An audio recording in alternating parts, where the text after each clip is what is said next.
El ojo es el órgano fotosensible que no tiene nuestro cuerpo. Ahora vamos a ver su histología. En primer lugar tenemos esta imagen más macroscópica donde vamos a ir definiendo las partes del ojo. Entonces, el bulbo ocular tiene tres túnicas distintas, que sería la túnica fibrosa, la túnica vascular y la túnica neural. En la túnica fibrosa podemos distinguir la esclerótica, que es la parte posterior del ojo, que es más blanca y opaca, y la córnea, que es la parte anterior, sería el sexto anterior, mientras que la esclerótica sería los 5 sextos posteriores del ojo, siendo la córnea la parte incolora y transparente. Entonces, partiremos viendo la túnica fibrosa del ojo. En la túnica fibrosa primero tenemos la esclerótica, que como dijimos es la parte posterior del ojo más blanca. Esta está compuesta por fibras de colágeno tipo 1 que están entrelazadas e interpuesta entre ellas se encuentran redes de fibras elásticas. Esto le da la forma al ojo, que se mantiene por una presión interna, que está formada por el humor acuoso, situado anterior al cuerpo cristalino, y el cuerpo vítreo, que está situado posterior al cristalino.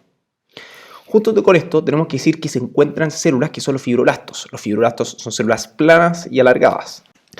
Ahora vamos a ver la córnea. La córnea tiene 5 capas, que en orden sería de anterior a posterior, primero el epitelio de la córnea, segundo la membrana de Bowman, luego el estroma, la membrana de Semet y por último el endotelio de la córnea. Partamos con el epitelio de la córnea, que sería este de acá. El epitelio de la córnea tiene aproximadamente 5 a 7 capas y es un epitelio plano pluriestratificado no queratinizado. Es la continuación de la conjuntiva, que es una capa que encontrábamos antes en la esclerótica, que lo que hace es recubrir el ojo, y se encuentra también en la superficie interna del párpado. Cabe destacar que las células más superficiales, que son más grandes, presentan microvellosidades y se unen entre sí por zonas de oclusión, mientras que el resto de las células se unen entre sí formando hemosomas. Además, están los organelos típicos junto con filamentos intermedios. Luego tenemos la membrana de Bowman, que esta se ha estudiado y se ha visto que está secretada tanto por las células del epitelio como por las células del estroma.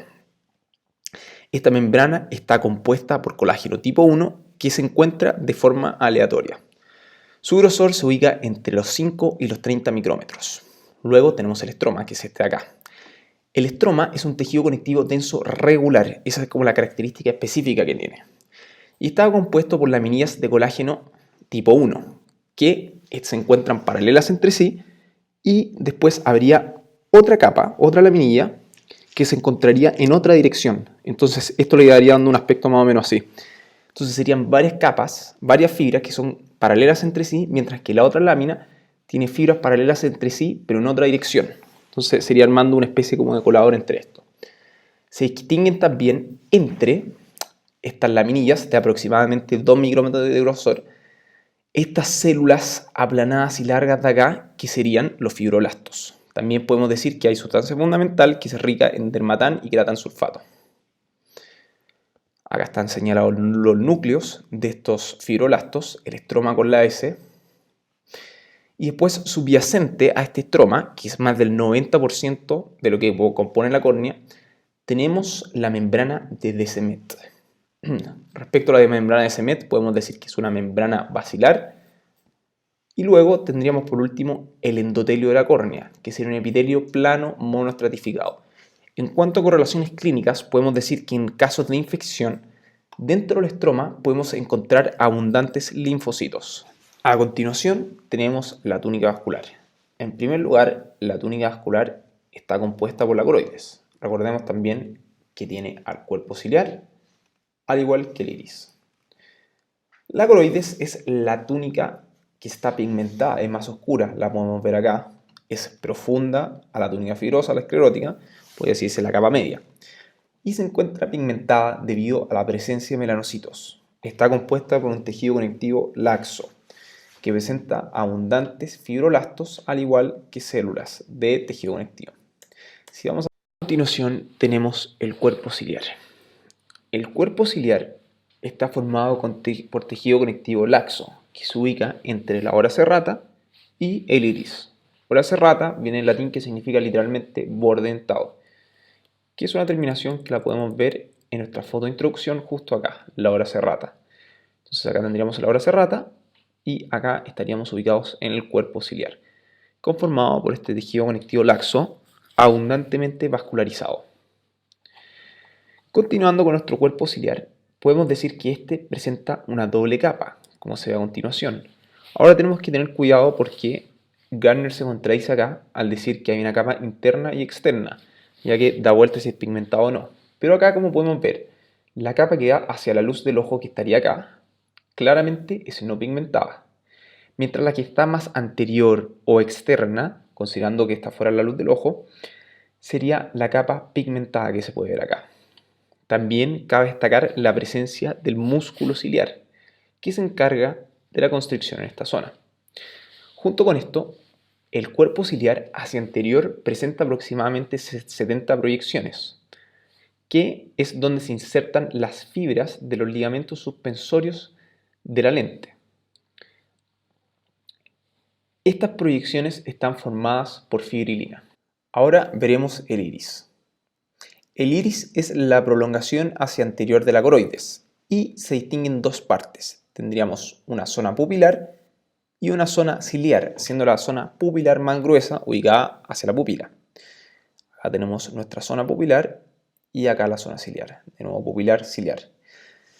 El iris se distingue en dos partes. Una parte anterior, incompleta, que está formada tanto por fibroblastos como melanocitos, que hacia la profundidad tiene un tejido conectivo ricamente vascularizado, que da paso a un tejido conectivo laxo. Y una parte posterior, que es la continuación del epitelio, que está claramente pigmentado por los melanocitos, que se observa acá. Junto con esto se puede observar hacia la zona de la pupila invaginaciones de este epitelio que formarían el músculo dilatador de la pupila, por lo que se puede decir que tiene un origen mioepitelial.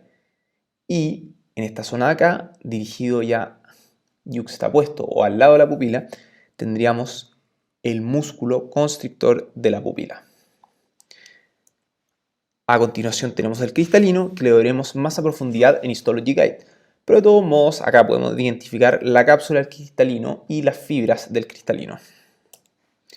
Por último, acá podemos ver las 10 capas de la retina, que las veremos en profundidad en Histology Guide, pero por mencionar algunas, tenemos la capa pigmentada, las capas nucleares, las capas plexiformes, las membranas limitantes y el resto lo veremos recorriendo nuestro preparado. A continuación veremos la histología del ojo recorriendo un preparado usando la guía de la universidad. Entonces, en primer lugar tenemos que distinguir las tres capas que tiene el ojo, estas tres túnicas, que sería la túnica, en primer lugar, fibrosa, que es la más externa, que acá tenemos la córnea, que forma el sexto anterior, y después la esclera, que forma los 5 sextos posteriores, ahí estaría la esclera. Luego tenemos la túnica vascular, que está formada por la coroides, que es esto acá, esta túnica pigmentada hacia posterior. Hacia anterior se continúa con este ensanchamiento acá, que sería el cuerpo ciliar, y por último el iris, que estaría acá. Finalmente tenemos la túnica neural, que sería la retina con sus 10 respectivas capas, que se ve hacia posterior acá. Entonces, iniciemos con la esclera. La esclera es ese tejido conectivo denso irregular, clásico, que se puede ver acá. Acá lo podemos ver con sus respectivos fibroblastos, que se observan los núcleos de contención más basófila. Los 5 sextos posteriores, esta porción blanca, y tendríamos hacia anterior, el sexto anterior, la córnea.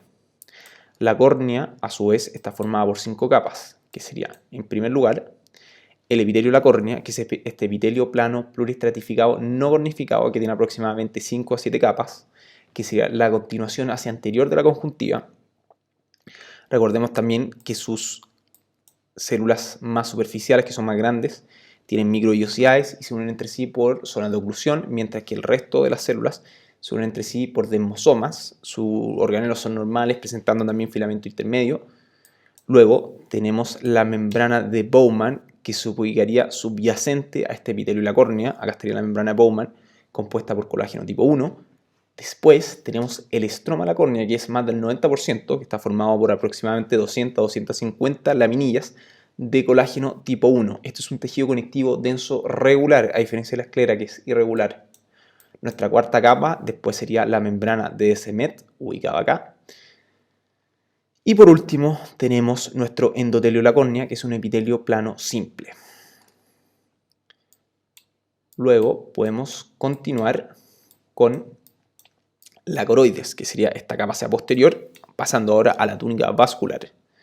Como vemos acá, la coroides está pigmentada por la presencia de melanocitos y tiene abundante irrigación, como podemos ver todos estos vasos sanguíneos de acá. Recordemos que se forma la capa coriocapilar, que sería la porción más irrigada e interna. Y a su vez se separa de la retina por la membrana de Bruch.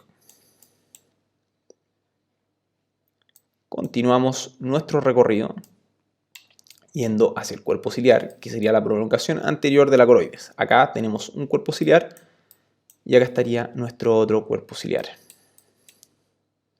Entonces, viendo el cuerpo ciliar podemos ver distintos componentes, como pueden ser los vasos sanguíneos dentro de él, que acá claramente podemos observar un vaso sanguíneo, acá hay otro vaso sanguíneo, el músculo ciliar que se encontraría acá, todo esto sería el músculo ciliar, y los procesos ciliares, que son aproximadamente 70 de estas proyecciones del cuerpo ciliar.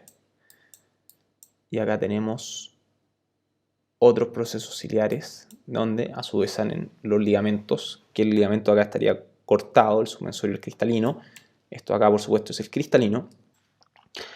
Ahora, para finalizar con este preparado, vamos a recorrer lo último que quedaría, que sería, en primer lugar, el iris, que es la prolongación, la continuación hacia anterior de la coroides, que estaría teñido. Acá tenemos el iris.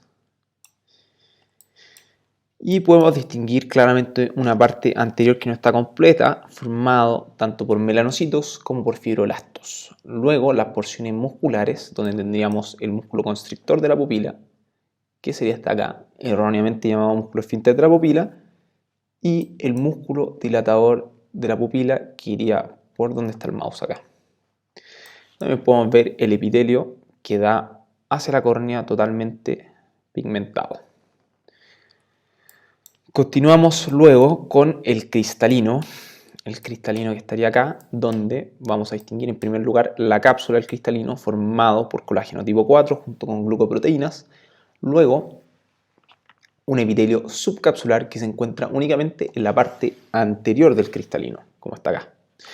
Este está formado por células cuboideas bajas y luego el núcleo del cristalino que está formado por todas estas fibras. Estas fibras provienen específicamente de este epitelio cuboideo, que lo que hace es por medio de un proceso de maduración que alcanza los 7 o 10 micrómetros, va perdiendo sus organelos y núcleos y se rellena de proteínas cristalinas, que van formando estas fibras que permiten tener un índice de refracción adecuado para la luz. Por último, y para terminar, tenemos la retina, que es la capa neural con sus respectivas 10 capas que veremos a continuación, siendo esta parte de acá lo más interno y acá lo más externo. Entonces, para iniciar tenemos en primer lugar nuestro epitelio pigmentario, que se ubica acá. A continuación tenemos la capa de conos y bastones, seguida de la membrana limitante externa, a la cual continúa la capa nuclear externa. Luego tenemos la capa plexiforme interna, la capa nuclear interna, la capa plexiforme externa, la capa de células ganglionares, la capa de las fibras del nervio óptico y por último la capa limitante interna. Muchas gracias.